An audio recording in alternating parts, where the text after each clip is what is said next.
Because understanding great literature is better than trying to read and understand yet another business book. On the Leadership Lessons from the Great Books podcast, we commit to reading, dissecting, and analyzing the great books of the Western canon. You know, those books, from Jane Austen to Shakespeare, and everything else in between, that you might have fallen asleep trying to read in high school. We do this for our listeners, the owner, the entrepreneur, the manager, or the civic leader who doesn't have the time to read, dissect, analyze, and leverage insights from literature to execute leadership best practices in the confusing and chaotic postmodern world we all now inhabit. Welcome to the rescuing of Western civilization at the intersection of literature and leadership.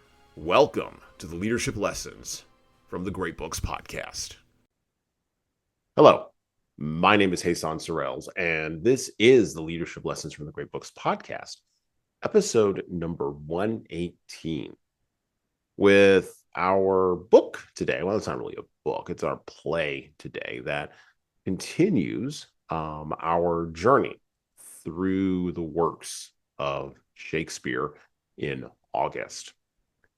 Now, you know, Shakespeare being Shakespeare, most folks reading Shakespeare in high school struggle with Shakespeare's plays, and we've mentioned this previously on other podcasts. Struggle because of the language, struggle because of the themes, but Shakespeare's ideas are eternal and are almost universal, and they sit along with the Bible, along with Greek and Roman myths, at the basis of Western civilization. They are indeed, I would say, one of the building blocks of Western civilization.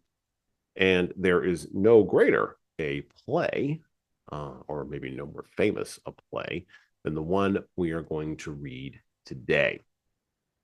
This play mixes fairies, it mixes dream imagery, it mixes symbolism, but it also mixes good jokes, and it mixes sort of slapsticky humor with higher ideals. And it sets as a template, or it stands as a template for the furtherance of entertainment in a, well, and not only entertainment, but also cultural transmission of knowledge for individuals from generation to generation. Just like all of Shakespeare's plays, they'll still be performing this one long after we are all gone. Today, we are going to look at, well, what do you do with a newly captured Amazon? How do you get people to fall in love and get married? And what happens when you fall asleep, or perchance to dream? Today, we are going to read A Midsummer Night's Dream by, of course, William Shakespeare. And we are joined today on the podcast by our, I guess I could say, semi-regular guest co-host now. Right.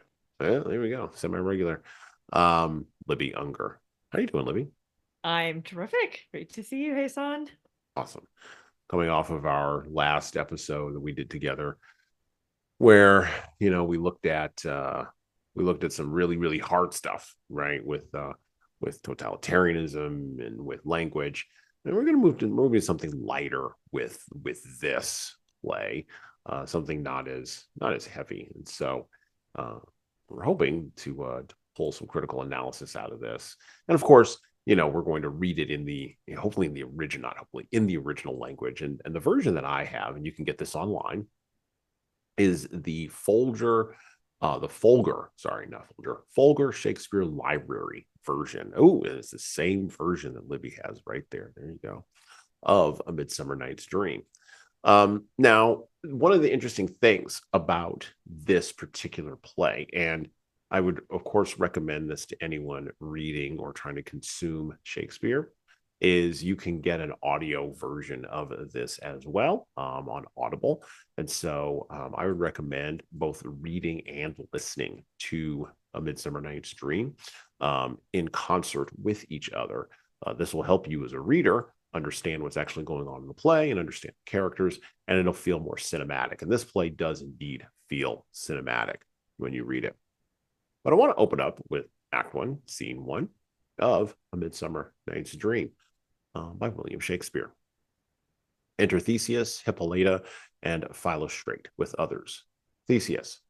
Now, fair Hippolyta, our nuptial hour draws on apace. 4 happy days bring in another moon, but, oh, methinks how slow this moon wanes. She lingers my desires like a stepdame or a dowager, long withering out a young man's revenue. Hippolyta. 4 days will quickly steep themselves in night. 4 nights will quickly dream away the time. And then the moon, like to a silver bow, new bent in heaven, shall behold the night of our solemnities. Theseus. Go, Philostrate, stir up the Athenian youth to merriments, awake the pert and nimble spirit of mirth, turn melancholy forth to funerals. The pale companion is not for our pomp. Philostrate, of course, exits. Hippolyta, I wooed thee with my sword, and I won thy love during doing the injuries. But I will wed thee in another key, with pomp, with triumph, and with reveling. Enter Aegeus and his daughter Hermia, and Lysander, and Demetrius. Aegeus, happy be Theseus, our renowned duke. Theseus, thanks, good Aegeus. What's the news with thee? Aegeus, full of vexation come I with complaint against my child, my daughter Hermia. Stand forth, Demetrius, my noble lord. This man hath my consent to marry her.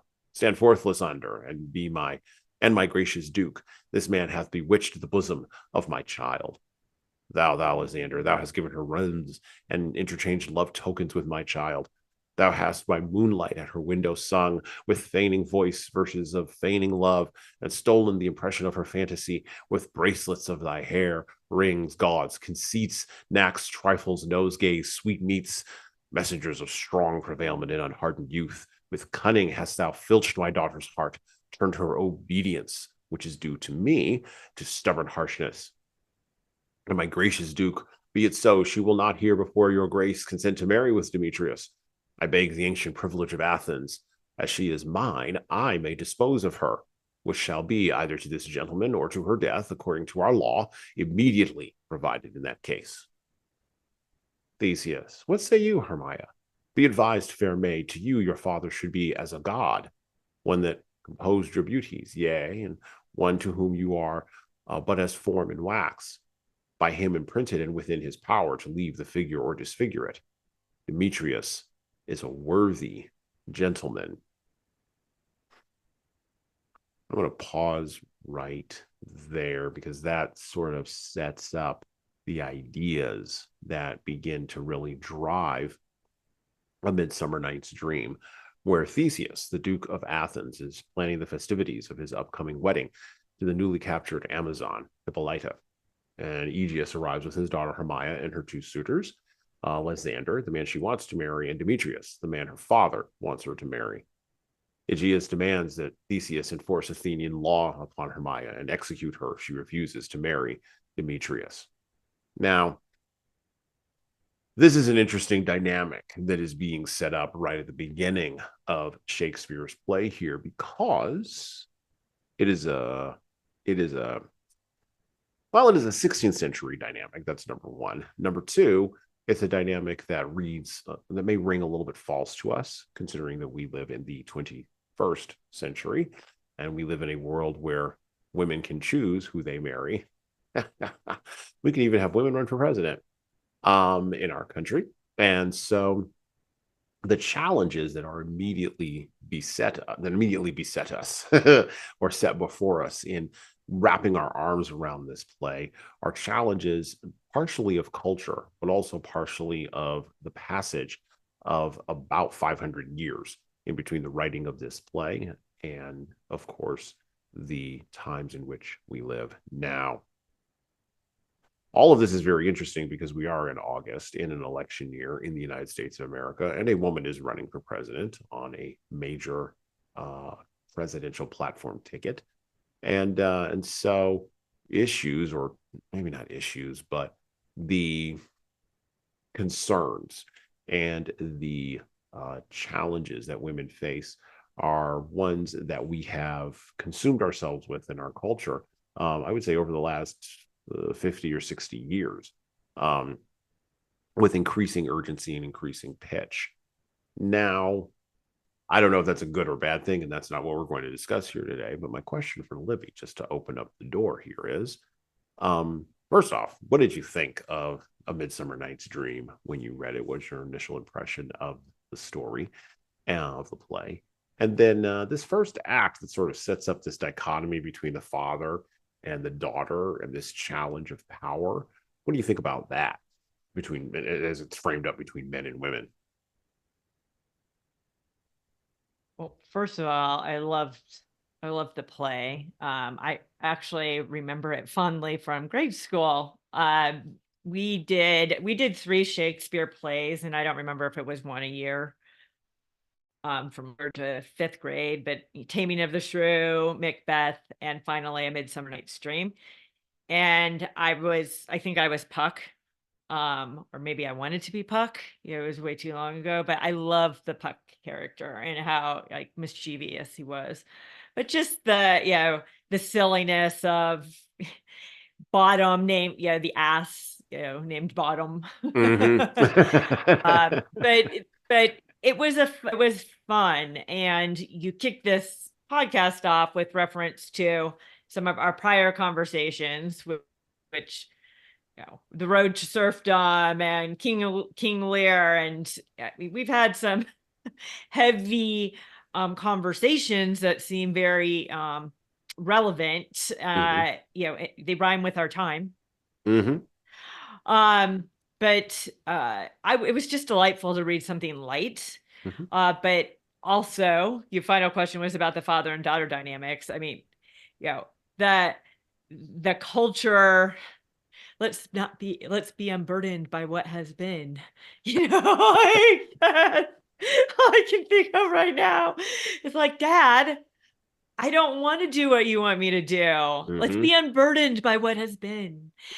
And so there's always going to be, that fight or the tension between like parent and child and father and daughter, especially, 500 plus years ago. Now, I would say something that's probably blasphemous by many, but I've seen marriage predominantly being occurring for economic reasons, and for many generations and cycles it was. Mm-hmm. I do, as I get older, see that it's about much more than that, but there was a necessity around preserving and carrying forward familial safety that comes with economics and prosperity. Mm-hmm. But the crime for not doing what one's father says is death. Holy cow! That's a little extreme. But it just goes to show how we evolve over time from a societal perspective. Mm-hmm. I'm of a big believer that we're always moving up and to the right, Mm-hmm. meaning that we're always progressing towards thriving, Mm-hmm. a civilization that's thriving across all classes and genders and types. But that tension between the current generation and the previous generation is timeless. It just manifests differently. And the consequences were a bit more extreme back then. But if you think about it being an economic relationship, Mm-hmm. and you choose to marry someone other than who I'm supportive of, Mm-hmm. you don't trust them with your prosperity. That could be the end of a family and a line. Mm-hmm. So can I maybe rationalize it, for a different time? Perhaps. Do I support Right. it? Oh, but yeah. Well, it seems as though, and this is one of the challenges with Shakespeare, right? So he's pulling from previous references to myths and previous myths, even that people of his time would have known. So, pulling from the Western medieval slash getting into the Renaissance understanding of Greek and Roman myth, right? What is an Amazon? What does that word even mean, right? Who is Demetrius? Who was Hermia? Who is Lysander? what do these mean? Because everything has a double meaning in Shakespeare, or Right. sometimes even a triple meaning. We talked about this even with when we talked about not Macbeth, but King Lear, right?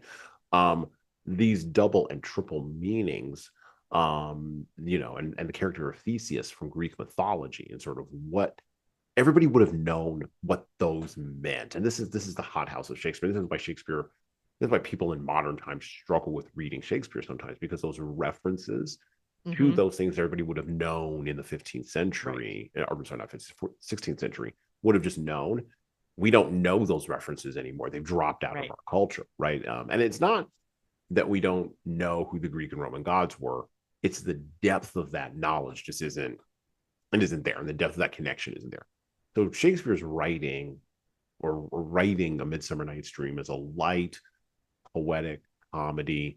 I believe an early critic of of Shakespeare's play in the 17th century, Samuel Pepys found the play to be, quote unquote, the most insipid, ridiculous play that I ever saw in my life, unquote. Even though he did admit that it had, quote, some good dancing, some handsome women, which was all to my pleasure. Okay. This is because it was a piece of popular entertainment. It wasn't meant to be sort of like Hamlet, where it's really a sort of a cultural commentary on power, or even Macbeth, right? Or even Richard III, where he's doing historical, you know, his historical genre. Here he's doing comedy. And so comedy is supposed to be light. It's supposed to have references. It's supposed to have double entendres. It's supposed to have all these different kinds of meanings. We lose all of that 500 years later, because we just lost the references. They just dropped out of our culture. And so we hear, we take the raw thing, right? That raw relationship between a father and a daughter, or that raw fact of a decision, and we pull that forward because that resonates across time. But the other context around that, we sort of struggle with. Which, you talked about marriage being a contractual act. I believe it was C.S. Lewis who infamously said, or it might have been G.K. Chesterton, this was one of those theologians, writing in the 20th century, said that you know, everything was fine. I might be paraphrasing this poorly, but everything was fine with marriage until love entered into the fray in like the 19th century. Completely, right? Yeah. You know, everything was working out really well. But marriage as a economic arrangement, we still don't even really like to talk about that in our culture. Even in modern times. I mean, yeah, we live in an era where, and the myth of the 50% divorce rate is truly a myth. Like if people, or not, I should say myth. You can question that number, right? Is there a 50% divorce rate among people who are of a certain economic strata and who don't have ideals that bind them together? For sure, absolutely. That go beyond love, absolutely. The divorce rate's about 50%. But when people have ideals that bind them together, in particular religion, or have some other external commitment that binds them together that's not material, divorce rates are not 50%. Divorce rates are way the hell lower than that. It's more like 10%, 15%. It's way down. But we don't talk about the stuff that binds people together in marriage. And this play is a little bit about that. Talk a little bit about that if you want to grasp onto some of that, because they are trying to bind each other together. They're trying to get married, and it's not just and there's 5 interlocking sort of ideas going on here. We're going to get into some of those too. Yeah.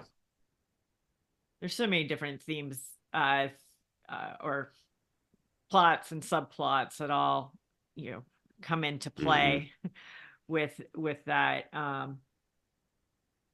Well, and even when Aegeus is talking about how Lysander has sort of interchanged love tokens with his child, right? You know, he says, thou hast by moonlight at her window sung, right? With feigning voice versus feigning of love, and stolen the impression of her fantasy with, and then this is objects that he's brought to his daughter, right? Bracelets of your hair, rings, gauds, conceits. I love that. Knacks, trifles, nosegays. Nosegays were flowers. Sweetmeats. By the way, if you don't know what sweetmeats are, go look them up. I'm not going to tell you on the podcast. Just go. I don't want to ruin the surprise. Messengers of strong prevailment. And that's how he sums it up. The father, messengers of strong prevailment and unhardened youth. Look, I have 2 daughters. If some dude's sniffing around doing all that, I'm going to have an opinion. Mm-hmm. I am. And one of my daughters is 19. The other one is 14. I'm going to have an opinion if the 19-year-old has a boyfriend sniffing around. I'm going to have an opinion about that kid. Now, back in the day, my opinion would have probably held more weight than it does currently. Right. But my opinion still does hold weight. And so there's these kinds of dynamics that are happening here where Shakespeare's setting the table for what will happen later on. I kind of derailed you on that whole like marriage as a multiple layered thing sort of a little bit. Yeah, no. Oh, it's like we can talk about courtship too. I think where I go with more of this is the whole play is about kind of balancing the rational and the irrational. Yeah. Or the dream state with the grounded present state. Mm-hmm. And at an extreme, you can be told to love something and you'll love the next thing that you'll see. Mm-hmm. So I bring that forth to modern day. And I can't help but bring it forth to modern day when we're told, you're told over and over again what right should be by all different institutions. And so then you see what right is and bad is without questioning what is right and bad. So when I think of, you in the forest and the sleeping woman is has the flowers dappled all over her, and the first person she looks at she falls in love with, and regardless of the fact that he's literally a pompous ass, it's an actor with a donkey head. It's this deeper meaning around, we're told to love what we see next without questioning it. And I'm probably putting more depth into this play and meaning, but it is really interesting. What do we really love what we think we're seeing? To the at the beginning with your Hermione loving Lysander. Is that love or lust? Is it real? We saw Romeo and Juliet, kind of these same themes around, love and willing to die for your love. But, what is just lust of youth? I mean, being told what you should love versus like something that's going to be grounding and, where that makes sense on a rational basis through the rest of your life. And since on a rational basis doesn't mean money, it could mean that you have similar values. It could mean that you have similar values around children, around how to have a household, how to make and provide for your family. So the whole play for me is about the balancing of objective reality with subjective reality. Yeah, I would agree. And with subjective that. being the dreams state, right. Which we're going to talk about here in a little bit. I want to talk about these faith. Yeah. I'm going to talk about the fairies. I want to go to Oberon and Titania, and the fairies, and the pygmies, and the ass and Puck and all that. Yeah, I want to get into all this. So courtship. Okay, last question. So courtship here. That's also a key theme in A Midsummer Night's Dream. So you can court somebody either by, knocking them out and making them love you, which apparently extreme. These days we would call it slipping or a Mickey. And we would say that's not appropriate, and we're going to send you to jail.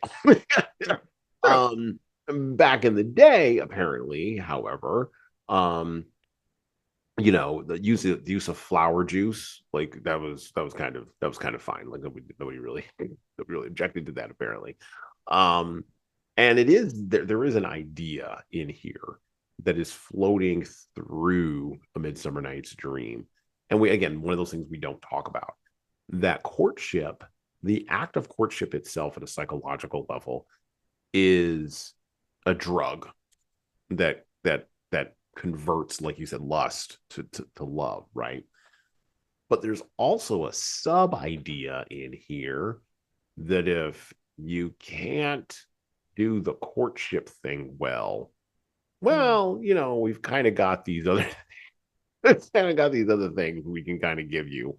And that just goes to prove an assertion that I've made even to my kids, as they have grown up, that drugs have existed. And my 7-year-old was asking me about this the other day. Drugs have existed this is what human beings do. We find things that make us feel good, and we put them in our bodies. And some of them have actually, most all of them have terrible damage.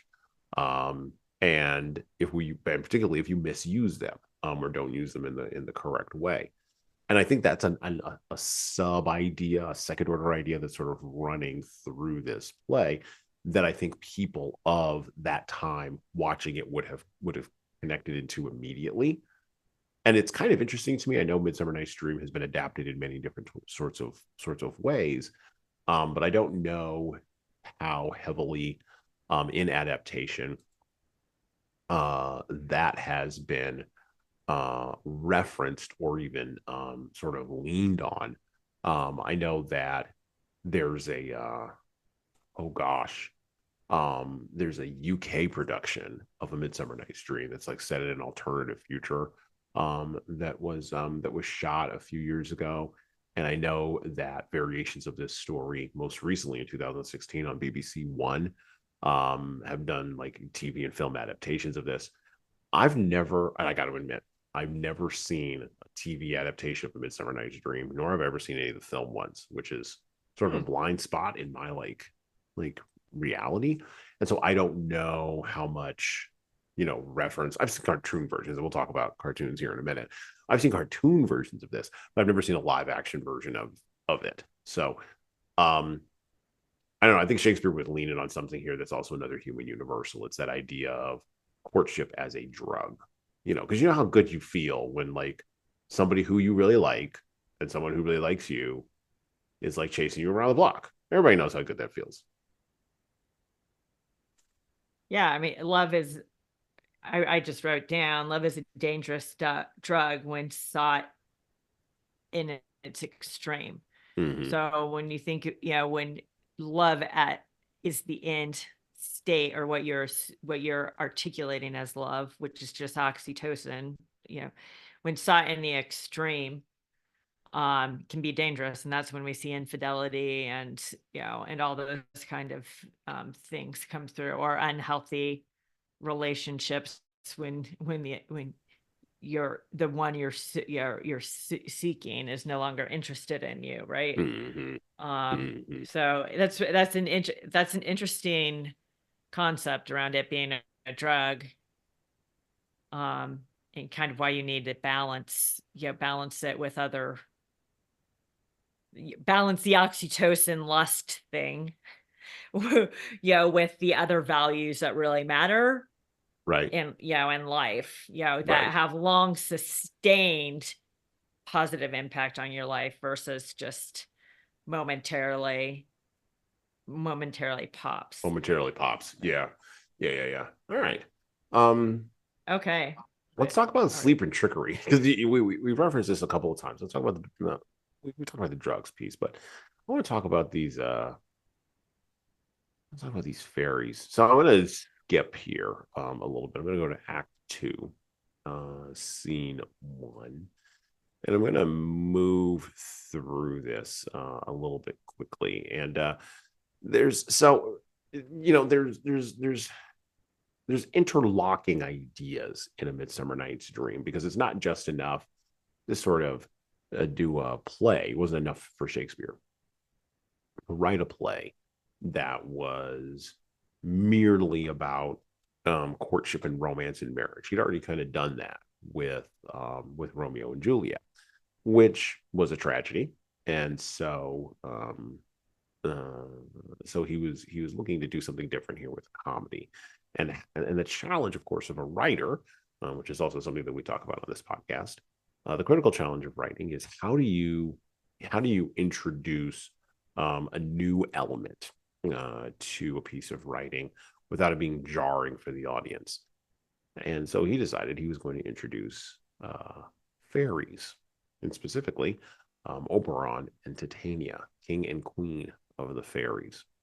So we're going to look at Act 2, Scene 1. And we're going to read through sort of some dialogue here around, well, around how do you make somebody fall in love. All right. Robin.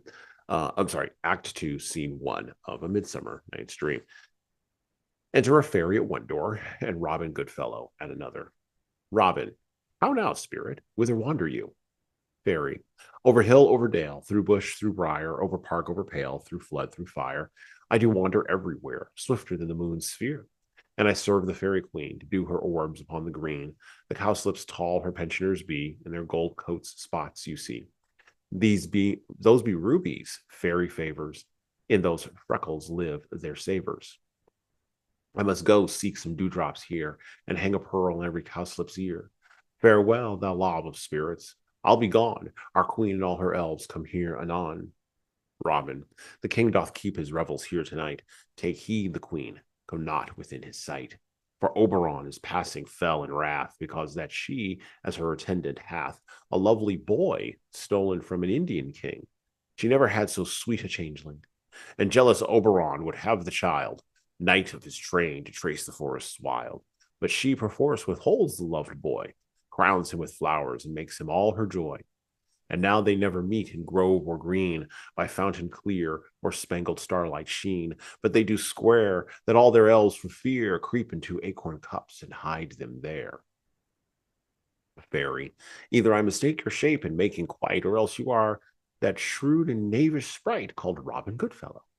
Are not you he that frights the maidens of the villagery, skim milk, and sometimes labor in the queern, and bootless make the breathless huswife churn, and sometime make the drink to bear no barm, mislead night wanderers, laughing at their harm? Those that hobgoblin call you and sweet puck, you do their work, and they shall have good luck. Are you not he? Robin. Thou speakest aright. I am that merry wanderer of the night. I jest to Oberon and make him smile, when I a fat and bean-fed horse beguile, neighing in likeness of a filly foal. And sometimes I lurk in a gossip's bowl, in very likeness of a roasted crab, and when she drinks against her lips I bob, and on her withered dewlap pour the ale. The wisest aunt telling the saddest tale, sometimes for 3-foot stool mistaketh me, then slip I from her bum, down topples she, and Taylor cries and falls into a cough.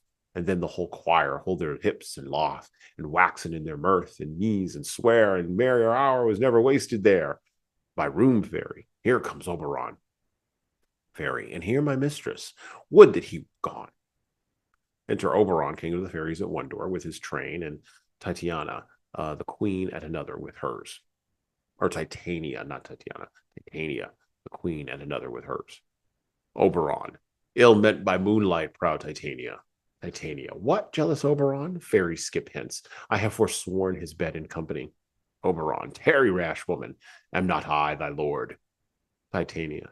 Then I must be thy lady. But I know when thou hast stolen away from fairyland, and in the shape of Corin sat all day playing on pipes of corn and versing love to amorous Philidia, why art thou here, come from the farthest steep of India, but that forsooth the bouncing Amazon, your buskined mistress and your warrior love, to Theseus must be wedded, and you come to give her there bed joy and prosperity? Oberon.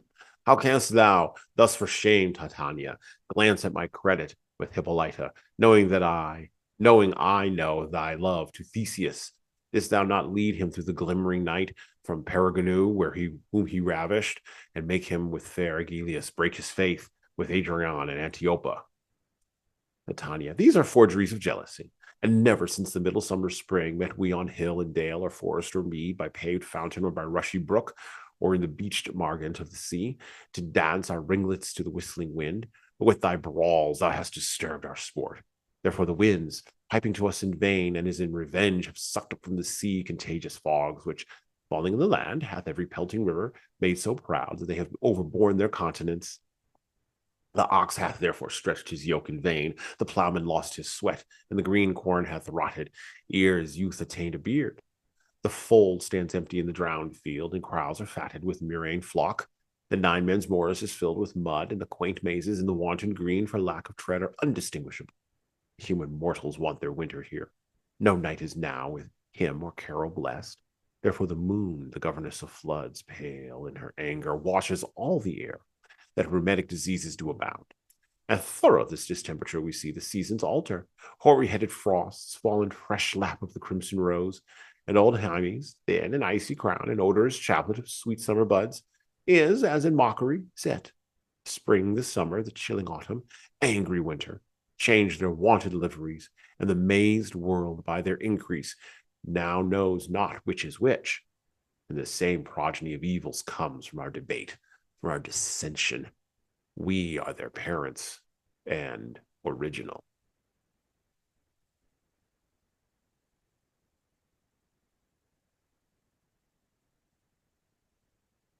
Titania has become unburdened by what has been.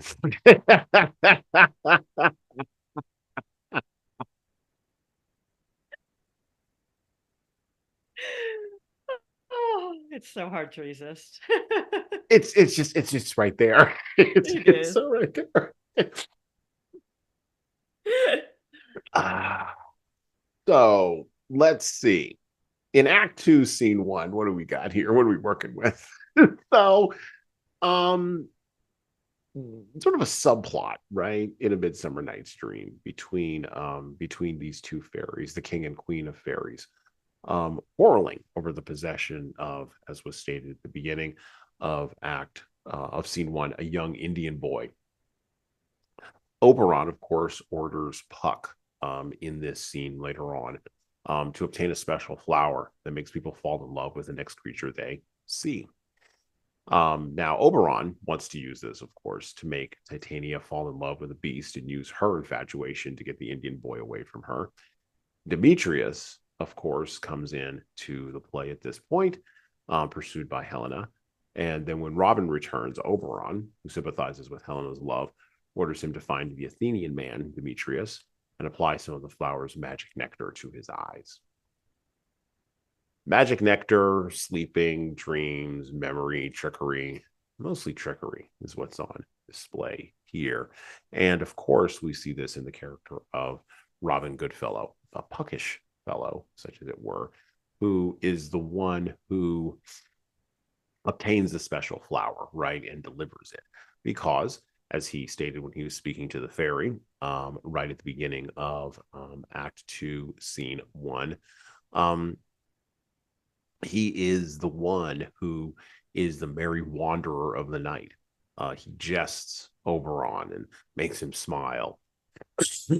He's the one who lurks in a gossip's bowl, right?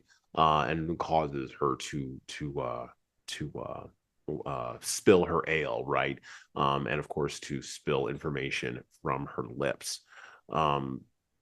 He's the one who, when the wisest aunt is telling the saddest tale, is mistaken for a 3-foot stool and then causes her to fall down, which, by the way, everybody who was watching this play live back in the 16th century would have laughed when they would have seen this, because they would have gotten the reference immediately. And then so he's a court jester, such as it were. He's a comedian. He's weaving humor into his approach to the world, but he's also a servant of the king, which is something else that we don't talk about too much. And so let's kick off with that. So, comedy, right? Like, we talked a little bit on this podcast, in particular with Libby, a little bit about comedy. And I'm a big fan of folks like Dave Chappelle and Chris Rock and Jerry Seinfeld. And I'm a big fan of stand-up comedy in general, Mark Maron, because I think stand-up comedy is really hard. But I also think it's a form of trickery. It's taking something that we know is either tragic or heroic or dramatic and finding the funny twist in it. I remember infamously that the comedian Steve Harvey back in the day, was being interviewed, and the interviewer asked him, how does he come up with his jokes? And Steve said, "You have to understand, every single time a tragedy happens, every comedian on the planet already has the joke. We just can't say it." Yeah. And humor is a means of trickery. Humor is a means of getting across an idea in a package that people will laugh and immediately accept. So, Libby, I know you said you like the role of Puck and you liked Puck there. What do you like about Puck? How is Puck a court jester? And oh, here's a leadership question for you. Do leaders need a court jester? Yes. Yes. Yes, leaders need court jesters. They need the truth tellers. And that's what comedians are. That's what the jesters are. They're the truth tellers. And they aren't always the most popular. When they turn the light on that which does not want the light turned on them. But when I think about what they're doing, is they're essentially knocking you out of your thought process and your thought patterns. And so they're forcing you to think differently about what you're observing than you currently are. And by breaking that thought pattern, and especially like in tragedies, you can have people who are on that hamster wheel of pain and victimology and sadness, and just that moment of light can break you out of that to laugh. And it's oversaid and it's trite, but light is what light is what makes the roaches scatter, but Yes. it does actually make the darkness go away. Mm-hmm. And but what I like about Puck, is he's not necessarily light, but the mischievousness, the playfulness, and bringing in the fun and levity into moments. That's what helps keep us all lighter. Is bringing like levity into moments, and not taking life so seriously. I often say that life is too short to take seriously, and the older I get, the more I mean that. Like life will go on, have some fun. So a good little trickery, but well, there's also a little bit of it's interesting you mentioned he's thought of as being funny, but he's actually mischievous, right? The Puck character, or the character of Puck, Robin Goodfellow. One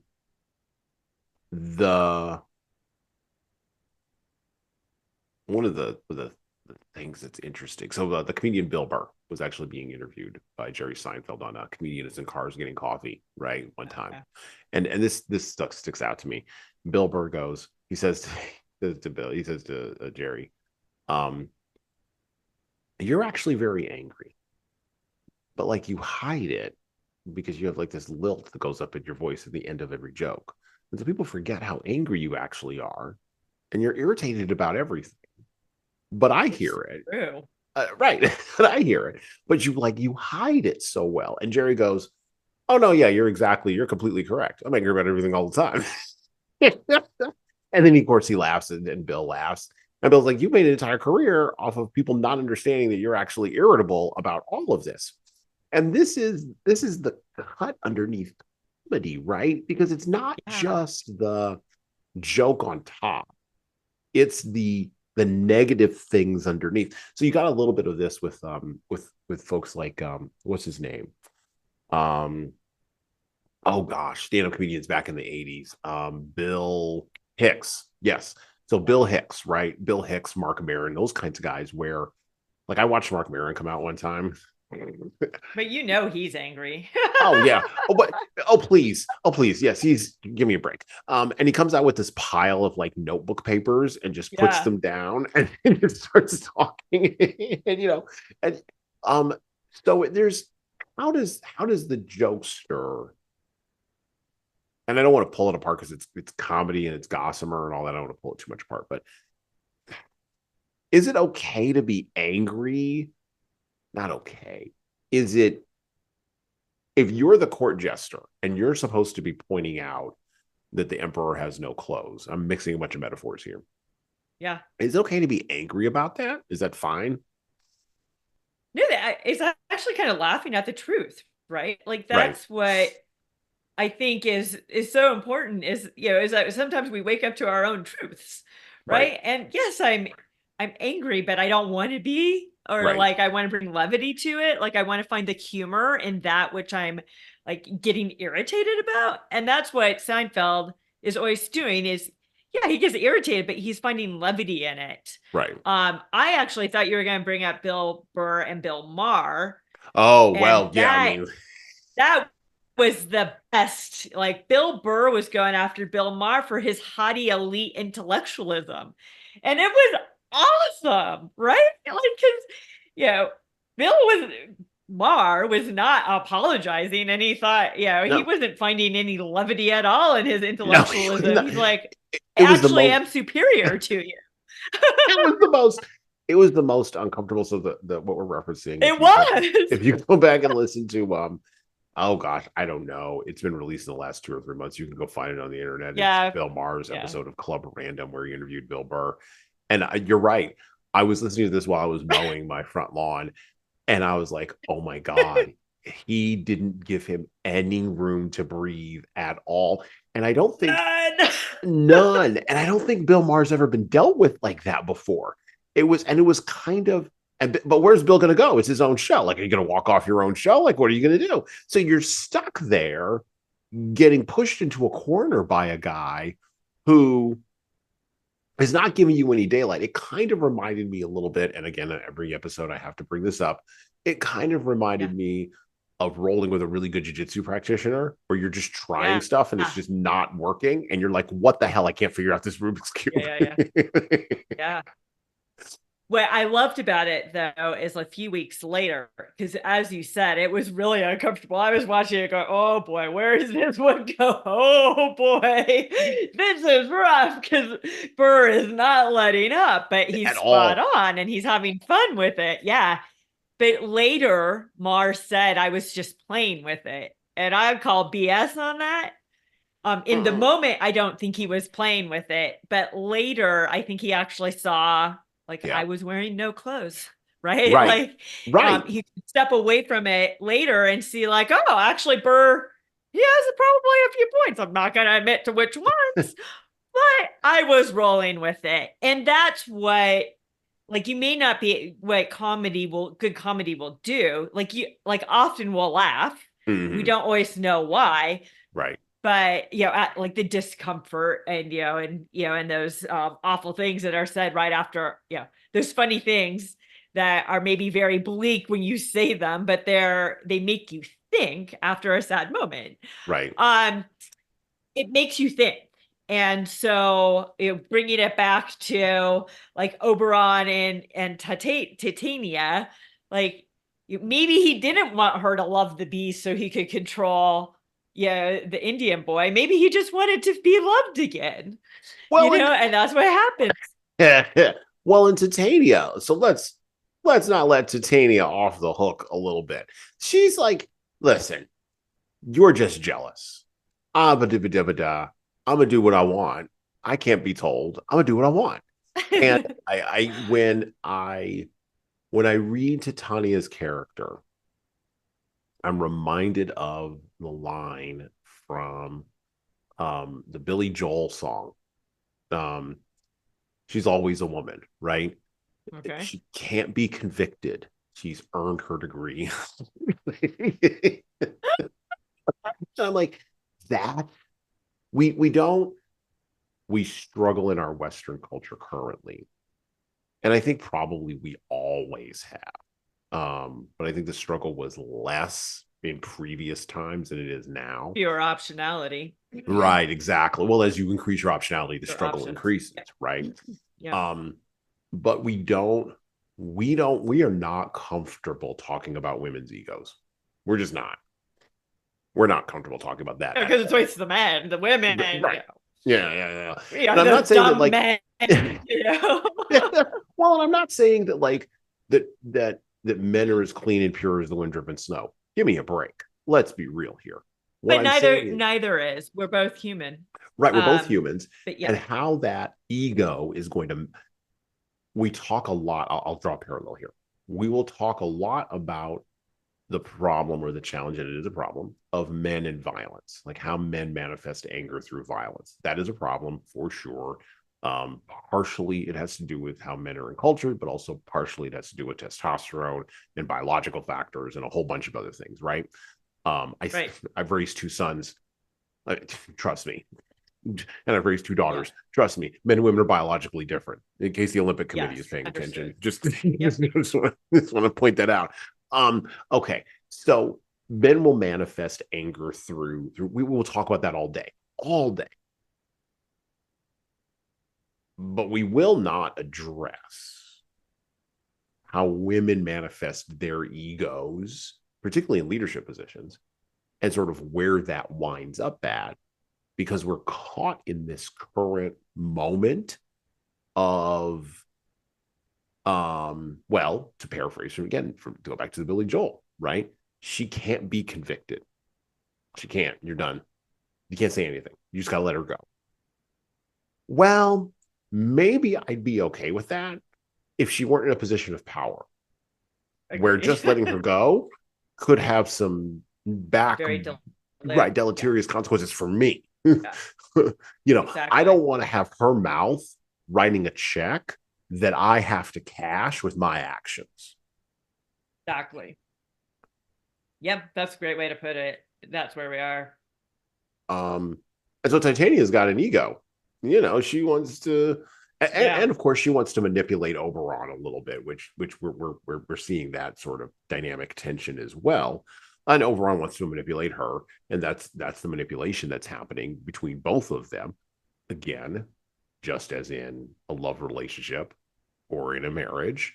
I'm not saying manipulation happens in marriage, although we would be fools to believe that it does not like in any relationship. Well, politics is everywhere, right. Not politics as in like governmental politics, but we're always positioning and influencing, and whether it be with your sibling, whether it be with your child, whether it be with your wife or your husband or boyfriend, girlfriend, like you're always positioning and posturing. It's just about what is the intent. And what is the outcome. The stronger relationships are when we understand our impulses, but we don't act on them, because some of our limbic brain impulses are limbic brain driven and about status and control and ego. Right. But once we understand that, then we don't give into it, and we can, have a healthier discussion and relationship. Well, what happened to the idea of us overcoming our ego? Like, there seems to be absolutely no talk of that. It's a really good question. I think there's a role for ego, but I think it's just tempered. Narcissism is all about ego, right? Oh yeah. Narcissism is all about being seen and validated no matter what. Right. Because I'm worthy and I'm better, all of those things. But overcoming ego, I don't know. I could play devil's advocate that we don't want to overcome it, because then is the reverse just passivity and not having positions and not wanting to, to bait or counter or, come to the, have critical conversations that help us come to a good solution. This is probably going to be heretical, but I've seen in too many marriages and in too many relationships where it's a lot easier for the man to just not say anything than to deal with the woman who's controlling the the household relationship. Mm-hmm. And, you like, Well, okay, oftentimes so let me I've observed, I don't want to debate that either. right, But it's a right, lot right, right. easier not to, but the consequences maybe aren't so great, right? Like, Well, I as you think said, the consequences of that is there's no checks that she's making me right, figuratively as a right. result of some of that. Right. But Well, I think also it's so let me say this. I do think there is a lot of in marriages. I mean, I'm married. I hang around other married people. I spend a lot of my time hanging around other married people. I see a lot of other people's marriages. Um, there's a time to advance and there's a time to retreat. It's a right, dance, right? right, Now, if you're always retreating, that's a problem. If you're always advancing, that's also a problem. The challenge is figuring out, here's the biggest challenge, at least in my marriage and in other people's marriages that I've seen. The biggest challenge is the biggest challenge is figuring out where the advance and where the retreat is and where the boundaries are on that, right? So yeah. I actually think this is, there's a bigger cultural thing here, is that we've had it's not feminism in in the marriage. It's more what you were talking about in leadership in business and in yeah, leadership in politics in the country, yeah, is that we've gotten to a place where everyone's retreated right, to allow that voice to be, to allow the feminine voice to be dominant. mm-hmm. And it's now causing a lot of problems Problems, yeah, that could be lives and livelihood, because we haven't counterbalanced it with more masculine, necessary masculine voices and tones. And that's the balance between like ego and empathy. Are those the right, right things to care? But we do need the balance for the ecosystem and for society to survive. And so the so anyway, no, I think you're right, Tatiana here was over indexing on ego, right? And not yep, being challenged. And Oberon, challenges her in a mischievous way, right? right, exactly, right, and he's Uh, not going to go at her, and he's not it going to go brings at her back, directly, but it brings back order. right, right, And ultimately exactly, at the that's end, it. find their love again, right? Yes, that's it. Right. No, I think that's so in A Midsummer Night's Dream, that there's love brings chaos, right? Because it's a strong emotion, right? Or we can even say, let's frame it in modern terms. Lust brings chaos because it's a strong feeling, it's a strong emotion. Lust and love bring chaos. Okay. So how do you, and this is the problem maybe that Shakespeare is seeking to solve with A Midsummer Night's Dream, how do you counterbalance that? What are the forces that pull that back? And look, um, civilization is the price we pay for having a little bit of a reduction in our appetites. And if we don't have, I mean, this is what I'll sometimes say this to my kids. I'll say, listen, and particularly if I'm having a conversation with another adult that they're bored by, particularly when they were younger, they'd be angry and they'd be upset and they'd be like, whatever, and they'd throw a fit or whatever, and then I'd correct them and then they'd be all mad or whatever. And I keep around having the conversation with the adult. And then when I'm done with the conversation with the adult, then we can, leave the venue, right? Yeah. And the other adult, of course, looks at me, usually that situation, looks at me and go, and kind of is appreciative of the fact, and you can see it behind their eyes, that I'm just going to keep the adult interaction going. Yeah. And finish it. We get to our natural conclusion. Yeah. And then, right, because there's an order for things, right? That's bringing order to chaos, right? But then I'll turn around and tell my kids, I always tell them with feedback, and my oldest daughter in particular will tell you this. I'm building a civilization here. That's why I'm having the conversation. Right. This is called civilization building. That's what you need to be participating in. And I'm role modeling this for you right now in this particular interaction. Now, My kids don't buy that until they're in their 20s. Right. But that's Or okay. probably 30s. 30s, yeah, it's fine. Yeah. But that's okay because if you don't role model it, like what we're role modeling right now, and I see this in a lot of families, what we're role modeling is the adults, the Oberons and the Titanias subsuming or retreating themselves to the kids. And that's a misorder too. And kids are great, kids are wonderful, but quite frankly, kids need to be civilized. They do, right? So that they can be around others, primarily so they can be around other kids without being sociopaths and narcissistic little knuckleheads, but also so that eventually they can grow up to be adults that can continue to advance the society, which used to be something, again, that we know, and that Shakespeare is just dropping into the play because he knows that this is the thing that we're doing. You don't have to actually say it, but now we've reached a point in our culture where we have to say it out loud and encourage people to do it. And I find that to be fascinating. I find that to be very interesting. It's sort of that cultural evolution thing that's going on in real time. One other point about Titania's speech here in Act 2, Scene 1 that I find very interesting. She's comparing Oberon's moods to seasons, and to seasonality and to seasonal shifts. So basically, she's saying, you're a stubborn moron, basically, whether it's spring, summer, winter, or fall. Yeah. and this is very clever of Shakespeare to kind of tie this in, because it grabs this idea that, or it reinforces the idea of seasonality in the play, but it also reinforces the idea that goes back to, of course, the name of the play, a midsummer night's dream, not a fall, not a winter, not a spring. And this, of course, would have been one other area that would have resonated very strongly with his watchers, with his viewers of this play, because they were what we would call now organic farm to table agricultural, generations of farm to table agricultural lifestyle. No industrialization, threshing with wooden tools, eating what they grew and what they could kill.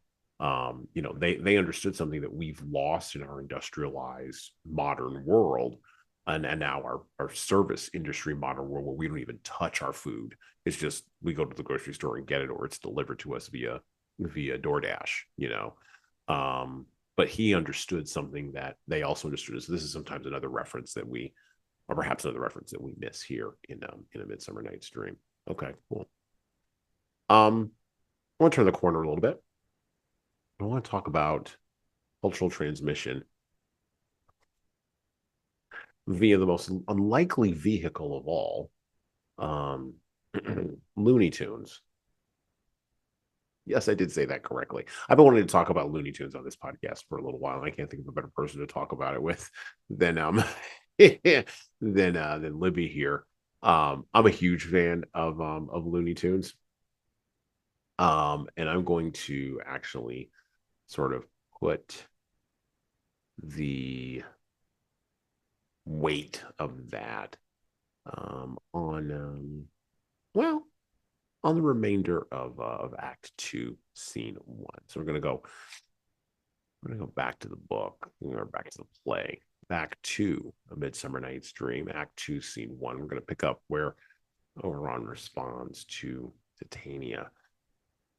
So Oberon, do you amend it? Then it lies in you. Why should Titania cross her Oberon?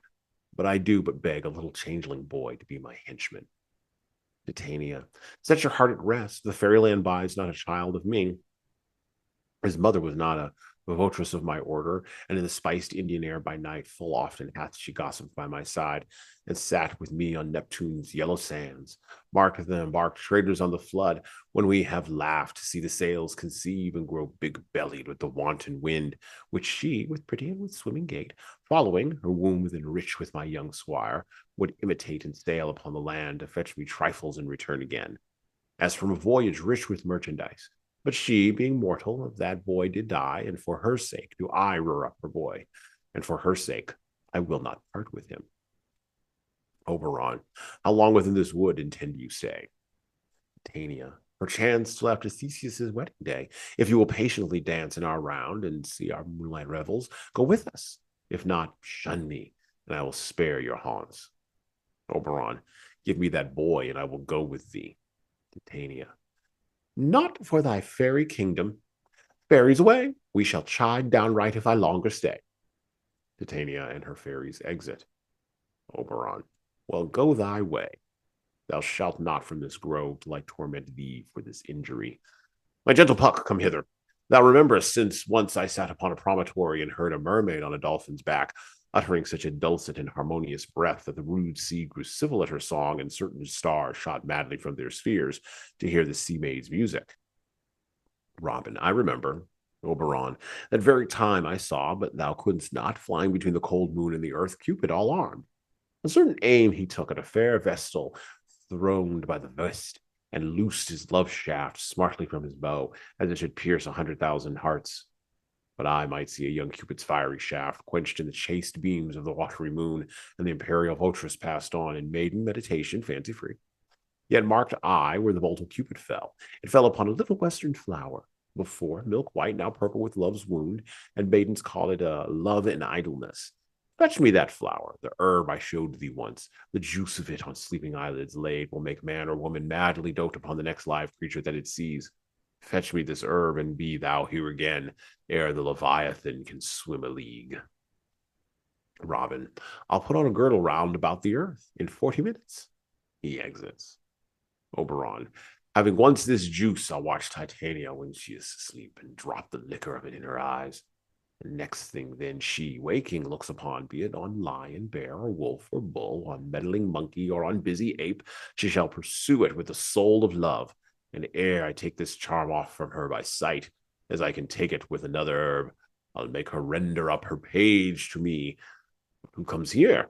I am invisible. I will overhear their conference. Then Demetrius enters, followed by Helena. I'm going to leave that there for just a moment. Hello. So I'm going to do some shilling here, and hopefully this will be a pause in our riveting conversation for you. I have an offer for you. My most recent book is 12 Rules for Leaders, The Foundation of Intentional Leadership. It's available in paperback, hardcover, or as an ebook on Amazon, Barnes & Noble, Kobo, and any other place you order books. Now, in this book, I address the 12 leadership areas that I have found leaders need to be the most intentional in to be the type of leader followers actually want to follow. From establishing a foundation of leading teams through managing conflict effectively, all the way through leading teams through change, knowing what to do and why to do it can help readers, like the ones listening to this show, become better leaders. Look, reading this book and living it is like getting coaching from me directly without having to pay my full coaching rate. Head on over to leadershiptoolbox.us, that's leadershiptoolbox.us, and scroll down the homepage and click on the Buy Now button to purchase in hardcover, paperback, and Kindle format on Amazon 12 Rules for Leaders, the foundation for intentional leadership. And that's it for me. Now back to the show. When you read Shakespeare, you have to read it like this. Whether it's Macbeth or Hamlet or The Tempest or A Midsummer Night's Dream, you have to read it in sort of a lilt with a flow, and even when you hear it performed, it sounds like a John Barrymore performance from back in the day, or maybe a Gielgud performance, or these days, because no one knows those references, Patrick Stewart, right? Or Ian McKellen. There you go. I mean, imagine Patrick Stewart during Shakespeare, which, by the way, he did. By the way, he was a Shakespearean actor. So was Kelsey Grammer. He of Frasier Crane fame began his career performing Macbeth and Hamlet. And of course, when they read these lines, when they read these words, they put on this vaulted voice. And this is how we think about Shakespeare. We even read it in the voice in our heads. This is weird cultural transmission. I have no idea where it came from, that was the voice or that was the lilt you had to put on the words. But the cultural transmission of this is so good that in 1949, there was a Warner Brothers Looney Tunes short starring the Goofy Gophers, along with an unnamed dog, that was based on the stage and film actor John Barrymore, Patrick Stewart of his day. The title of this cartoon, if you're looking for it on Warner Brothers Max, is a ham in a roll. And the dog is tired of appearing in cartoons. It opens up with him tired of appearing in cartoons. And he goes home to study the words of Shakespeare. And of course, upon arriving back at home, the dog finds that his home has been invaded by the two goofy gophers who talk a little bit like this, and they talk very politely. And yes, dear, and yes, dear, and yes, dear. And so while he's reading Shakespeare and he's trying to improve himself, there's various gags that occur in this Looney Tunes cartoon, this Looney Tunes short, as he reads through A Midsummer Night's Dream, Hamlet, Julius Caesar, Richard III, and of course, Romeo and Juliet. And the gags in the cartoon rely on literal interpretations of lines from those plays. By the way, the running time of this cartoon, 6 minutes and 47 seconds, in case some of you are of short attention span theater and think that TikTok began all of that. It really didn't. This cartoon was directed by Robert McKimson, and of course, the great voice actor Mel Blanc, voice of the dog, the Gophers, and of course, read Hamlet, read Julius Caesar, read Richard III, and read Romeo and Juliet, all with the Shakespearean lilt, like John Barrymore. By the way, this is the brilliance of the cartoon Looney Tunes. Cultural transmission of high art via low comedy is something that is being goofed on in this episode, season 14, episode number 5, with the dog, and the dog himself even looks like John Barrymore, which is great.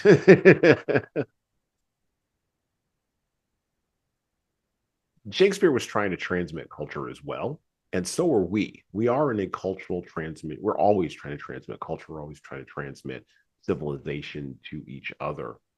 And whether it's a dog in a Looney Tunes short or a couple of gophers. By the way, he winds up at the end of the cartoon. The gophers defeat him, of course. And the gophers use a horse to kick the dog out of his house, after which the dog says, a horse, my kingdom for a horse, and goes back to the studio where he decides that he's going to go back to being a comedic actor. All in 6 minutes, all around the world, all 5 Shakespeare plays. Oh, and by the way, a little bit of classical music in there as well. And it is a cartoon that works so well as a method of cultural transmission that my 7-year-old, who knows nothing about Shakespeare at all, just got his dose of Shakespeare in about 6 minutes. I don't know what your familiarity is with Looney Tunes, Libby. I have no idea. But I watched a lot of Looney Tunes when I was a kid. And that's actually how I got into like opera, like Pagliacci. And, Really? oh yeah, from Bugs Bunny. I got into friggin' Pagliacci from Bugs Bunny. Because I was so curious as to what the music was and what the references were that I went back and researched it and tried to find it and figured this is how I got introduced to high art. One of the ways I got introduced to high art was through Warner Brothers' efforts at amusing me for 5 to 6 minutes. Interesting. And just bang, bang, bang, bang, bang, bang, bang. And the gags go so fast. Yeah. I have no idea what your experience. What is your experience with Looney Tunes? Do you have any experience with Looney Tunes at all? That's Were all. you a Looney Tunes kid? That's all, folks. That's it. That's it. That's it. Yeah, I was actually just looking it up as you were speaking about it to look at it, but yeah, no, I don't have a lot of memory. My My memory of cartoons on Saturday or Saturday entertainment was like Bill Cosby Okay, yeah. and Fat Albert or Fat Albert, yes. it's Fat Albert. Yeah, but I'm interested in watching it. I was reading the overview, but tell me more. This is fascinating. Yeah, so Is this I Saturday am morning cartoons for you? yes. Really? So Okay. yeah, so I was when I watched so I watched Looney Tunes there were two different times you could watch Looney Tunes. So one time you could watch Looney Tunes on Monday, Tuesday, Wednesday, or Thursday afternoons, between like 2 and like 4, on the old WB network before it turned into like the UPN and then it turned into something else, or whatever. But the old WB network, so you could watch it then. But then you could also watch it on Saturday. You're right. And I watched it on Saturday on like ABC or something when I was living in the state that I was living in when I was a kid. I can't remember it doesn't matter. All I know is I would get up like 8, 9 o'clock in the morning, click it on, and you could watch Looney Tunes for like an hour. And so I'd watch all these cartoons, right? And I'd watch them in order, right? Well, I didn't know it was in order at the time, but I'd watch all these cartoons. And then you watch them repeatedly over and over and over again. And that's sort of how it kind of gets into your system. So, you know, when the second generation of Looney Tunes cartoons, which came about in the 70s. So Looney Tunes was on, gosh, from the 30s until the 60s, until the late 60s. And at first it was Looney Tunes, and then it transitioned into Merry Melodies, which is a whole other different kind of thing. And of course, there are Looney Tunes cartoons that are racially and ethnically insensitive because a lot of them were made during World War II. But people were people were a lot more direct. Like there's even things I see in some of the cartoons now that they show that are sort of not now, but that were made between the 30s and the 60s that you couldn't make the gags they make today. Like you couldn't have I'll give you an example. You couldn't have Bugs Bunny running around with thick lips kissing like people and then like doing sort of the like African American like exaggerated sort of caricature. You couldn't have that as like a sight gag, right? And it's a quick sight gag. And the way Looney Tunes is structured is there's an inciting event that occurs literally within the first minute. So you get the inciting event, you get the introduction. Usually with Looney Tunes, it'll tell you what the inciting event is going to be in the title. So for instance, for this one, a ham and a roll, like that works on so many different levels because a ham is an overactor, a roll, ROLE, not ROLL, right? So you've got like some messing around there, and that's the other brilliant thing with the guys on Looney Tunes, particularly the ones that were directed by what's his name, by Robert McKimson. So Robert McKimson directed a whole bunch of Looney Tunes. He was born in 1910 and he died in 1977. And he wrote and directed shorts with Bugs Bunny, Daffy Duck, Foghorn Leghorn, Hippity Hopper, Speedy Gonzales, which by the way, you can't see Speedy Gonzales ones anymore. They're really hard to get. Tasmanian Devil. And he was a brilliant animator and a brilliant writer and a brilliant illustrator. And so the animators and the illustrators and the directors would all work together. And if they wanted to throw a gag in, they just would. And so all these guys were highly literate. So like they knew everything from like Shakespeare all the way down to like vaudeville. And so they would put all of this in Looney Tunes. But they're not going to, obviously, because they're doing it for children, they're not going to just cram everything in all at once. They're going to pace it really well. So you're going to have your inciting incident in the first minute, usually led in by your title sequence. Then you're going to have your music, and your music's going to run through the entire, like the remaining 5 minutes of the cartoon. And it's going to be musical cues. So sometimes the sight gags will go off of musical cues. So like the Pagliacci one, the sight gags go off of the musical cues, but the music also plays in the background while Bugs Bunny is also playing the music in the thing.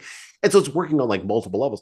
But you're sitting there as a kid, and all you know is your brain is just exploding with like sugar cereal, Yeah. and you're watching this. It's insane, and it's insane that you get to watch this. Then in the second minute or the second minute through the third minute into the fourth minute, you're going to have your gags, you're going to have your plot, you're going to have whatever Bugs Bunny or Daffy Duck is getting into. Like one of the episodes we watched, one of the Looney Tunes episodes my son and I watched the other day. Oh gosh, I can't remember what the song was, but it's I don't remember what the name of the song is, but Daffy Duck is avoiding Porky Pig as the hunter, and Porky Pig tries to shoot him. And so, of course, he turns his butt around and he's got a target on his butt with like his dress that comes up. So Yeah. it's, cross dressing Daffy Duck. And he's going, and he like waves the dress around. And of course, Porky Pig misses. And the bullet goes like a whole bunch of different places. And then Daffy Duck goes from having the bullseye on his butt with the dress to going back to another sight gag. Like literally, it'll happen like that. And so it goes so fast. And you watch Looney Tunes, you watch the setup and the structure of it, and you watch the structure of the comedy, and you watch the kind of trickery they're pulling. In particular, like I said, McKimson along with Mel Blanc, and Mel Blanc would suggest gags because he could do anything verbally, and could do anything with sound. And then, of course, you only have, like I said, you only have 6 to 7 minutes. So they would do all these verbal layerings, and they come to a conclusion by the end, and then it goes whoop, and you're done. Yeah. And it's almost, when you're like a 9-year-old kid and you've never seen anything like that before, it's almost like you're getting hit by a freight train. Yeah. It's kind of insane. I love Looney Tunes. That's so great. It's fascinating history here, and then the structure is really interesting too. Well, and they did. I will say that Warner Brothers really allowed those animators like McKimson and others. Carl Stalling was another one. He did all the music. He was a genius with the music. But they would allow these guys to be the anti Walt Disney. They were literally like on the other side of Disney. So Disney was considered to be corporate and cultured, and they're going to do full-length movies. So this was during Looney Tunes was really popular during the time when Disney was doing Peter Pan and Snow White and Bambi and those Cinderella, the big sort of classical films that we think of as the Disney classics. On the cinematic end, Looney Tunes was owning television, and they were owning movie shorts. And so you would see, and that's how they started. You would see shorts in front of films first. Yeah. But then after that, they transitioned to TV, because TV was a much better medium for this. Right. Because you could do like 4 cartoons in a row in like an hour or in 20 minutes. Actually, in 20 minutes, you could do 4 cartoons in a row and everybody could get paid. And so they were the anti-Disney. As a matter of fact, almost to the point where they would have gags inside of the Looney Tunes cartoons that were anti-Disney gags, and they eventually had to drop those because Disney was like, "If you don't stop this, we're going to sue you." Yeah. Because Walt wasn't screwing around. But they knew of course, they knew all the Disney animators, and all the Disney animators knew them, and so they would exchange gags. It was a whole thing. This is fascinating. I had no idea. I thought Looney Tunes was like part of Disney. No, it was part of the what is considered to be the golden age of American animation, which is by the 30s through the 70s in this country, where you could literally build an entire media franchise off of cartoons for kids, because there was nothing on TV. Like and of course we live in the backwash of all of this. But in the 30s through the 70s, no one had any clue what to do with television. Yeah. Like, okay, you have this bandwidth. What do we put on this thing? So shows like my mom watched, because my mom was a classic boomer. All of her generation watched Howdy Doody, particularly the older members of her generation. Well, Howdy Doody was entirely a creation of some cereal company. So the cereal company came up with the show so they could sell cereal.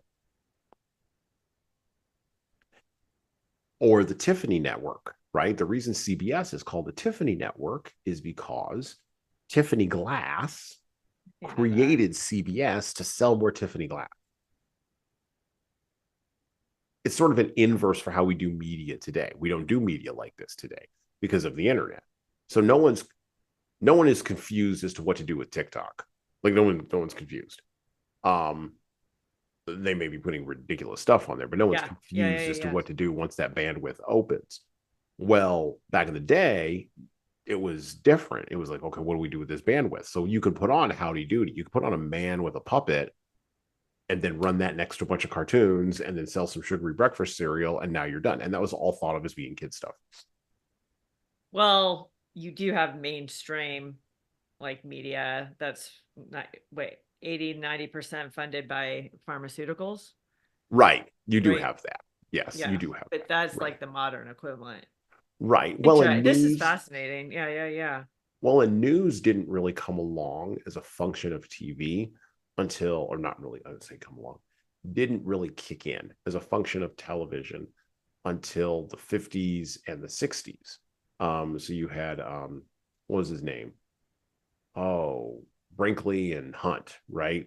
Like those two guys, that really sort of kicked off the idea that television could be a medium for news as well as a medium for kids entertainment, as well as a medium for Westerns. Like the heyday of Westerns in the United States, particularly TV Westerns, was the 1950s and the 1960s. And so if you were a kid in the 50s, you could watch like Rawhide. Like people forget this. Clint Eastwood, his entire career started on Rawhide on television in the 1950s. With the spaghetti western, I thought spaghetti westerns were in the theaters, right? Yes, spaghetti westerns were in the theaters. Yes, and the reason that news wasn't that TV wasn't medium for news until the 50s and 60s was because people didn't have TV. Most people didn't have TVs in their homes, and most of it was through radio. Correct. It was radio, then print, or print and then radio, depending upon which market you were in. But I mean, you would live in a media market where you would be able to get, let's say you had 5 news, well, that's probably extensive, 3 newspapers, right, in a city, right, like Chicago. You'd have 3 newspapers printing up news 3 times a day. So you'd have a morning edition, a midday edition, and an evening edition. I forgot about that. I knew, now that you say that, I knew they had morning and evening. Mm-hmm. Yeah. Wow, how quickly times change and things change. Like I had some of that from a high level awareness. Mm-hmm.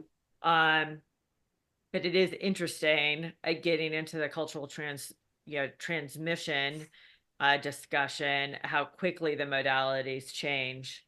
Oh yeah. Based on the advancements of technology. Mm-hmm. And Midsummer Night's Dream, was the ability to use comedy to share that with children. It reached all levels, right? Like children through adults, the stories, and we all interpret it differently and based on where we are in our own evolution, but it's fun for everyone, right? Right.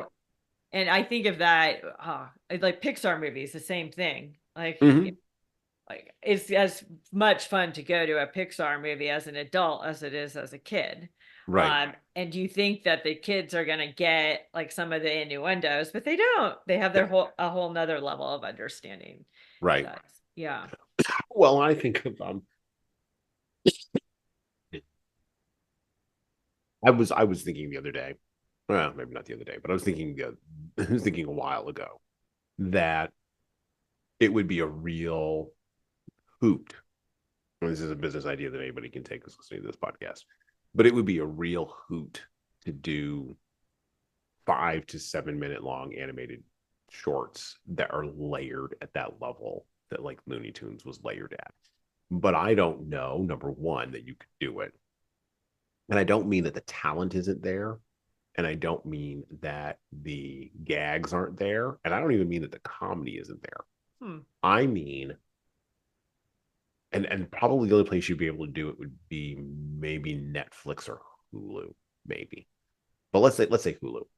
If you did a half hour, no, sorry, not a half hour. If you did 6 to 7 minute or 5 to 7 minute long animated comedic shorts, and you banged out like 100 of those in a week and distributed them on Hulu that were layered at the level that you got the layering back in the day of Looney Tunes with verbal gags, visual gags, wordplay, innuendo, speed of animation, music. I'm not saying the talent doesn't exist to do that. I believe the country is overflowing with people talented enough to do that. I think the thing that kills that idea is the subject matter that you would have to cover and the way you would have to do it. Because too many feelings would get triggered. Oh, and by the way, triggered so fast that they wouldn't even know they were triggered. Yeah, it goes so quickly. But case in point, just know that something about it was upsetting. Right. I don't know what upset me, but something. And then you would have people cut it and put it on the internet and slow it down and be like, oh, that's where it is, and you know them trying to. The closest you will get to something that's this good, as good as Looney Tunes, I think personally, and it's not for kids, which is really too bad, is Robot Chicken, the old Robot Chicken show on Cartoon Network back in the day. I think that's as close as you get, and that was claymation. And the only reason Seth Green and his crazy people were able to get away with that was because it was claymation. But it hit everything. It did. It hit everything with the verbal gags, the sight gags, the visual appeal. I'm not a big animation person, but I see a lot of clips of South Park. Mm-hmm. Isn't that kind of in the same realm? And as well as I also am not a what's the other one? Simpsons that everyone loves. Oh, The Simpsons, Family Guy. Yeah. So I think so here's my honest. That's a great question, and my honest feedback on that, or my honest answer to that is Simpsons. Even the Flintstones, the Jetsons back in the 60s and 70s, and then Family Guy in the 90s, and then South Park in the late 90s all the way up to now. Those 5 cartoons would not exist without Looney Tunes. Right. So what they did was, all 5 of those cartoons, what they did was they took the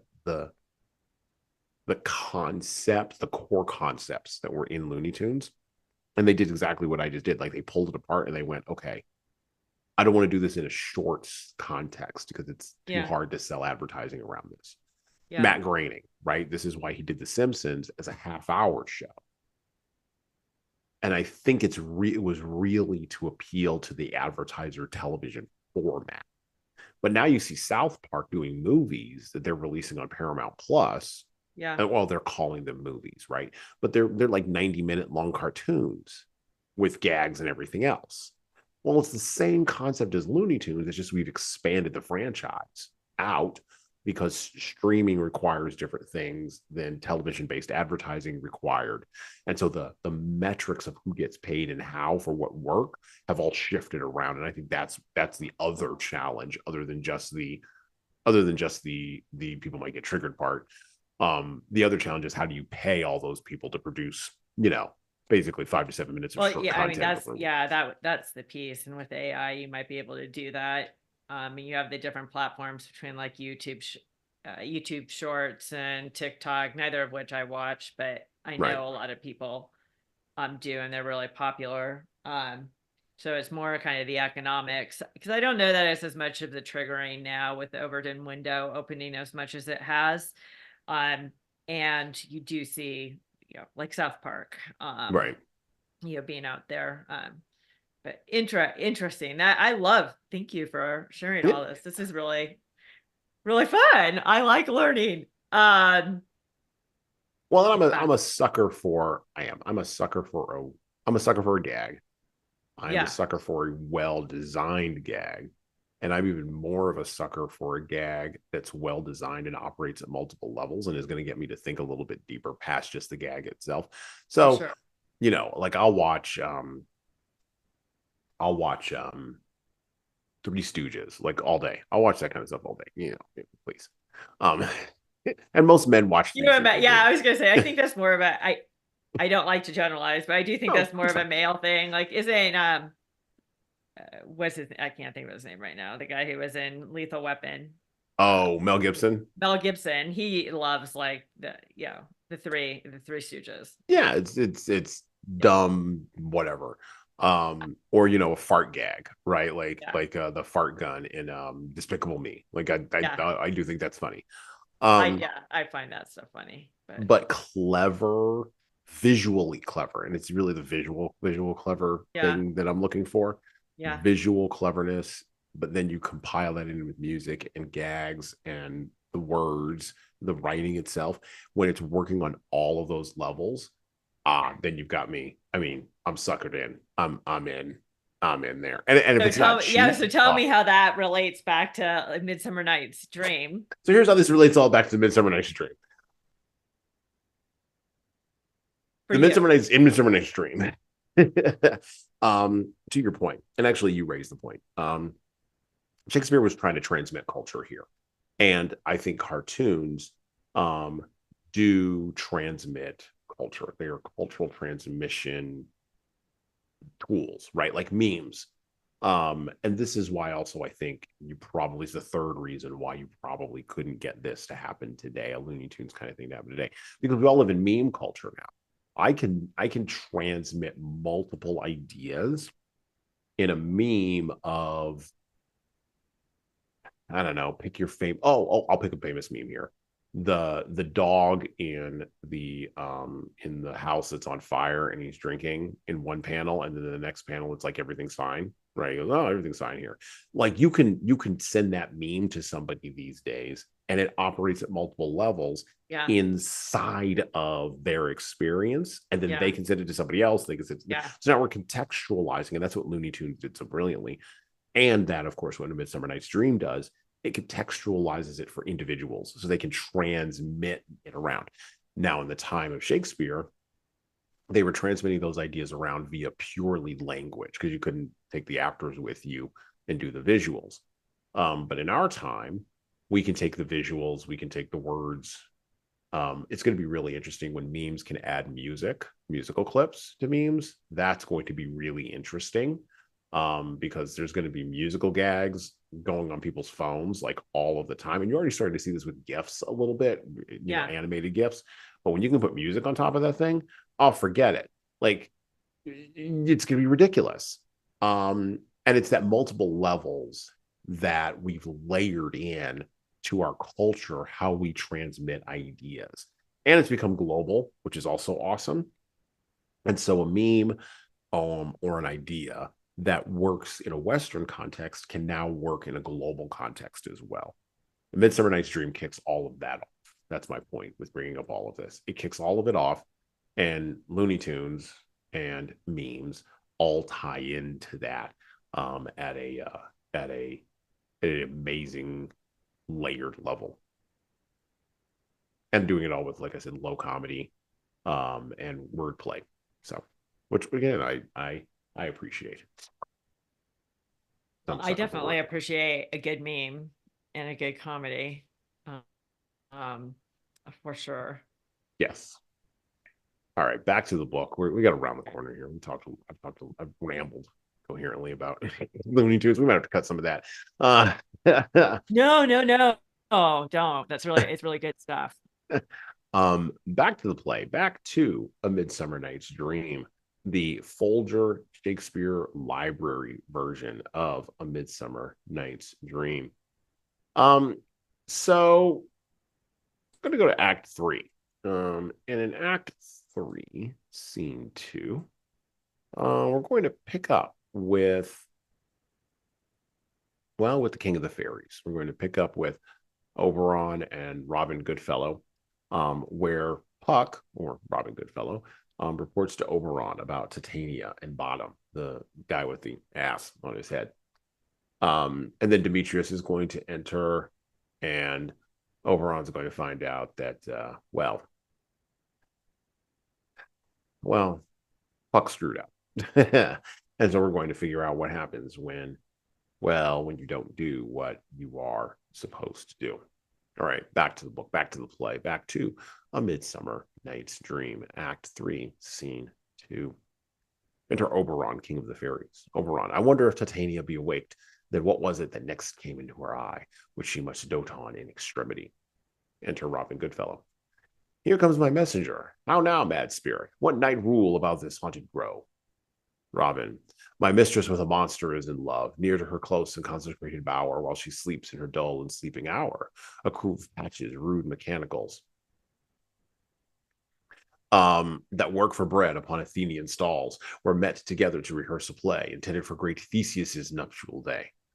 The shallowest thick skin of that barren sort, who Pyramus presented in their sport, forsook his scene and entered in a break. When I did him at his advantage take, an ass knoll I fixed on his head, anon his Libby must be answered, and forth my mimic comes, when they him spy as wild geese that creeping fowler eye, or russet patched Chosmanian sort, rising and clawing at the gun's report, sever themselves and madly sweep the sky, so at his sight away his fellows fly. And at our stamp here, o'er and o'er, one falls, he murder cries, and help from Athens calls. Their senses thus weak, lost with their fears thus strong, made senseless things begin do them wrong. For briars and thorns at their apparel snatch, some leaves, some hats from yielders, all things catch. I led them on this distracted fear, and left sweet Pyramus translated there. When in that moment so it came to pass, Titania waked, and straightway loved an ass. Oberon, this falls out better than I could devise. But hast thou yet latched the Athenian's eyes with the love juice, just as I bid thee do? Robin, I took him sleeping, that is finished too, and the Athenian woman by his side, that when he waked, of force she must be eyed. Enter Demetrius and Hermia. Oberon, stand close. This is the same Athenian. Robin, this is the woman, but not this the man. And then they step aside, and then shenanigans. As Puck has to undo what he did. When we think about A Midsummer Night's Dream, when we think about Shakespeare's writing, and when we think about the power of how we can learn from this play as a leader, one of the big things that we have to take, I think, or one of the big things we have to take, not several, one of the big things we have to take from this play is the idea that there are things that are floating around that we cannot see, like love and lust, and they are powerful motivators for us. We've talked about motivators with Libby before, and how folks can be motivated by anger or motivated by pride, but people can also be motivated by love of what they are doing, love of a show, like I was just talking about Looney Tunes, or even love of another person. Love is a many splendored thing, to paraphrase again from Shakespeare, and it is a thing that motivates us. We also need to fall in love with our culture. We need to fall in love with the ways in which our culture is transmitted, whether that be through words or through visual means. And culture is another one of those things that we cannot see. Culture is the handmaid of civilization. It walks hand in hand. If civilization were male, culture would be female, and they walk hand in hand, creating all of us and turning us all into, well, productive human beings.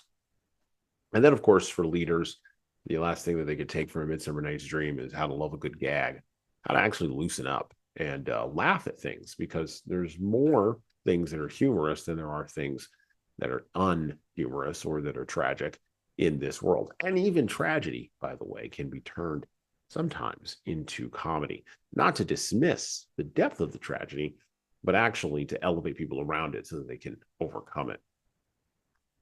As I round the corner here with Libby, what are your final thoughts on what leaders can grab from A Midsummer Night's Dream, one of your favorite Shakespeare plays?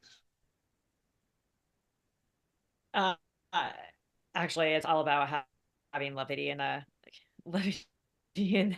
workplace. Um, I remember working very, very late nights. I was, a consultant with the Big Four for many years, and there was nothing funnier than Harvey balls at midnight.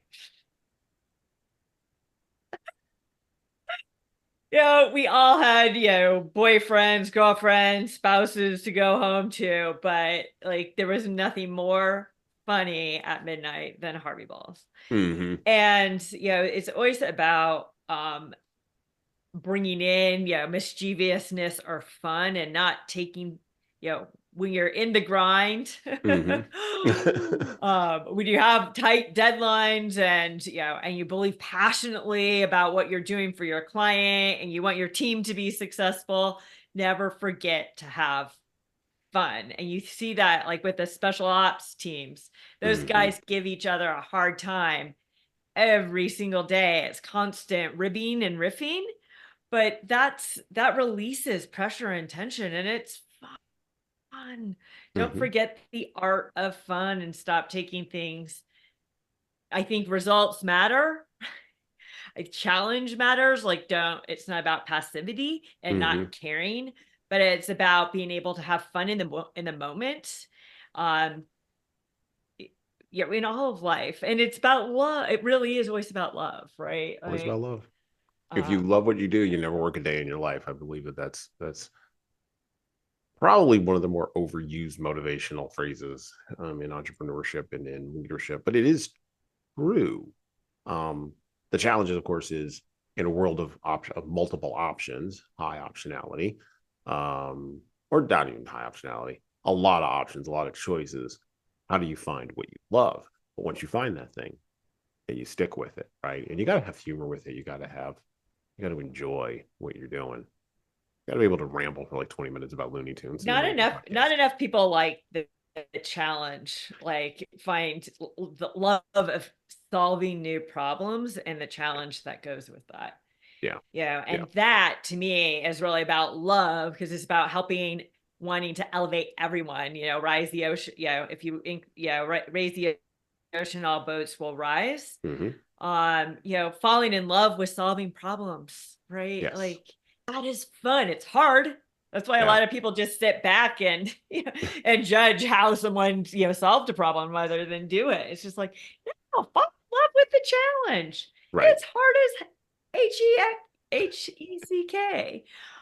But that's fun, and too many people have, I don't know what, I think they think love of work means art, or like, soft stuff that's been intellectualized as things that we should love. But but what's the end result? And being, and loving that whole process and making sure that whole process works for everyone.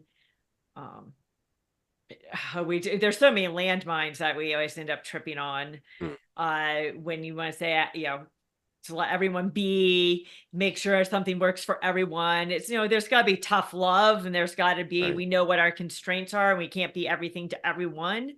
But, doing your darndest to create an environment for everyone to thrive based on their different, wants and needs and skills. But, providing, being able to make tough decisions that may be uncomfortable for folks, because that long-term result is what matters, and where, and we're heading for. But too many people want the satisfaction today, and they're not willing to do the hard work, fall in love with the outcomes of hard work. There you go.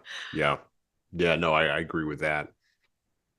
How do we bring that back to Midsummer Night's Dream? I think we'll leave it there. I think it's a combination for me. It's not over indexed. This is where balance always comes in, and thinking about how ecosystems require, dark and light. It requires good and bad, seriousness and fun, but also objective and subjective. So balancing an objective reality with an ephemeral one, allowing the dreams to be, but not over-indexing too much on dream world or over-indexing too much on reality. On reality. No. Yeah. No. Yeah, I agree with that. No. Well, once again, I would like to thank Libby Unger for coming on the podcast today. This is always a pleasure, as usual. And please go check out the older Shakespeare library version of A Midsummer Night's Dream and fall in love with Shakespeare. It's a challenge. It is a challenge, but it is a challenge that you will fall in love with. And with that, we're out. Thank you for listening to the Leadership Lessons from the Great Books podcast today. And now that you've made it this far, you should subscribe to the audio version of this show on all the major podcast players, including Apple iTunes, Spotify, YouTube Music, and everywhere else where podcasts are available. There's also a video version of our podcast on our YouTube channel. Like and subscribe to the video version of this podcast on the Leadership Toolbox channel on YouTube. Just search for Leadership Toolbox and hit the subscribe button there on YouTube. And while you're doing that, leave a 5-star review if you like what we're doing here on Apple, Spotify, and YouTube. Just go below the player and hit 5 stars. We need those reviews to grow, and it's the easiest way to help grow this show. And tell all your friends, of course, in leadership. By the way, if you don't like what we're doing here, well, you can always listen to another leadership show. There are several other good ones out there. At least that's what I've heard. All right. Well, that's it for me.